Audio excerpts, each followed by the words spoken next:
9-ാം തീയതി വ്യാഴാഴ്ച രാവിലെ 8 മണിക്ക് തൃപ്പയാർ ശ്രീരാമസ്വാമി ക്ഷേത്രത്തിൽ നിന്ന് വാദ്യമേളങ്ങളുടെ അകമ്പടിയോടെ അഭിഷേക കാവടി രാവിലെ 11 മണിക്ക് ക്ഷേത്രത്തിലെത്തി അഭിഷേകം. രാത്രി 9 മണിക്ക് പഞ്ചവാദ്യം, ശിങ്കാരിമേളം തുടങ്ങി വിവിധ വാദ്യമേളങ്ങളോടെ ശ്രീ വിഷ്ണുമായ സ്വാമിയുടെ 1-ാം ദിവസത്തെ പ്രൗഢഗംഭീരമായ പുറത്തേക്കെഴുന്നള്ളിപ്പ്. കാനാടിക്കാവ് വിഷ്ണുമായ ക്ഷേത്ര സന്നിധിയിലേക്ക് ഏവരെയും സാദരം ക്ഷണിക്കുന്നു.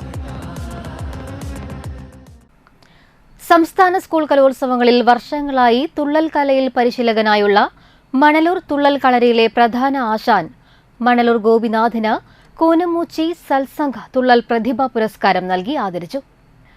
മണലൂർ തുള്ളൽ കളരിയിൽ നടന്ന ചടങ്ങിൽ സത്സംഘ ചെയർമാൻ മേജർ PJ സ്റ്റൈജു ഉപഹാരവും പൊന്നാടയും സമർപ്പിച്ചു. മണലൂർ ഗ്രാമപഞ്ചായത്ത് അംഗം രാകേഷ് കണിയാമ്പറമ്പിൽ അധ്യക്ഷനായി. മണലൂർ ഗോപിനാഥിന്റെ ശിഷ്യനും തൃശൂർ ജില്ലയിൽ നിന്ന് സംസ്ഥാന കലോത്സവത്തിൽ പങ്കെടുക്കുന്ന അന്തിക്കാട് ഹൈസ്കൂളിലെ CR ദേവാനന്ദിനെ ചടങ്ങിൽ ആദരിച്ചു. ദേവാനന്ദിന് കലോത്സവത്തിൽ പങ്കെടുക്കുന്നതിനുള്ള തുള്ളൽ മേക്കപ്പുകളും സാമ്പത്തിക സഹായം ചെയ്ത മണലൂർ ഗവൺമെന്റ് ഹൈസ്കൂളിലെ 79 ബാച്ച് പൂർവ്വ വിദ്യാർത്ഥികൾ ചടങ്ങിൽ പങ്കെടുത്തു. കോർഡിനേറ്റർ PJ ബിജോയ്, പൂർവ്വ വിദ്യാർത്ഥി സംഘടനാ secretary PB Basheer, treasurer CP Stephen, admin Poly എന്നിവർ സംസാരിച്ചു. അനുമോദിക്കുന്നു നമുക്ക് ഇല്ലാത്തൊരു സാധനം. NCC ക്യാമ്പില് അവിടെ ഡീഹൈഡ്രേഷൻ വെള്ളം കുടിക്കാണ്ട് കുട്ടികൾ പ്രശ്നം ഉണ്ടാക്കിയത് വേറെ ഒന്നുമില്ല. പക്ഷെ അവിടുത്തെ ആളുകൾ വന്നിട്ട് അവിടുത്തെ കേണലിനെ അടിച്ചു, കുഞ്ഞിക്കടിച്ചു. ഒരു കേണൽ എന്ന് പറഞ്ഞാൽ അയാളുടെ മേല് തൊട്ട് അയാൾക്ക് വെടിവെക്കുക ഒരു കോടതി ഇല്ല. മനസ്സിലായ?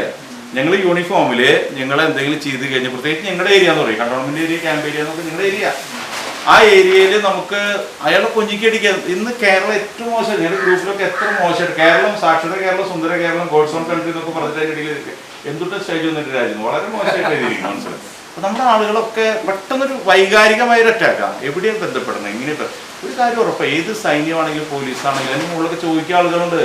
നമ്മുടെ വീട്ടിൽ നമുക്ക് ഇഷ്ടമുള്ള ചെയ്യാം, ഒന്നും പറയില്ല. പഞ്ചായത്തിൽ പോലും ചെയ്യാൻ പറ്റില്ലല്ലോ. പഞ്ചായത്ത് പ്രസിഡന്റ് എന്ന് പറഞ്ഞാലും പഞ്ചായത്ത് പ്രസിഡന്റ് പാർട്ടിയുടെ കൊടുത്ത അവർ ചോദിക്കുന്നുള്ളത് ചെയ്തത്. ഇതേപോലെ പോലീസിനും സൈന്യത്തിനൊക്കെ ചോദിക്കുമ്പോൾ